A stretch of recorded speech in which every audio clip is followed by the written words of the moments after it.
एक गांव में एक किसान रहता था जिसकी पत्नी और दो बच्चे थे। ये किसान गांव में खेती करके अपना गुजारा करता था। एक दिन वह आराम से अपनी पत्नी के साथ सो रहा था और अचानक से उसके सपने में एक आदमी आता है और कहता है, आज तुम जिस जमीन पर काम कर रहे हो वो कई सालों पहले मेरी जमीन थी और उस जमीन के कुएं के पास मैंने बहुत सारा सोना दफनाया है जिस पर अब तुम्हारा अधिकार है। अगर तुम वो सोना चाहते हो तो तुम्हें उस कुएं के पास बहुत ही गहरा खड्डा खोदना पड़ेगा, तब जाके कहीं वो सोना तुम्हारे हाथ लगेगा।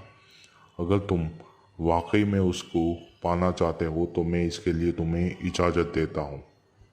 तो जल्दी से तुम उस कुएं के पास एक बड़ा गहरा सा गड्ढा खोद के वो सारा सोना अपने नाम करके अपनी ज़िंदगी बदल सकते हो।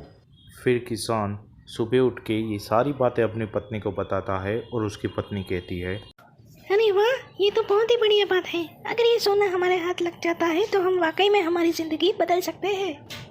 फिर किसान उस जमीन को खोद के वहाँ से सोना निकालने की बात तय करता है। लेकिन वह सोचता है कि अगर ये सोना रात में निकाला जाए तो किसी को शक भी नहीं होगा और किसी को कानो कान खबर भी नहीं होगी। इसलिए ये किसान एक रात में उस कुएं के पास अकेला आता है।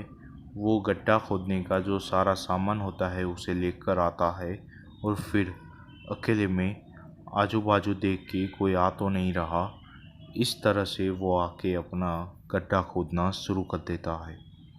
वो कुएं के पास आके जब खड़ा रहता है तब वो सोचता है कि यहाँ पर बड़ा गहरा गड्ढा खोदना पड़ेगा।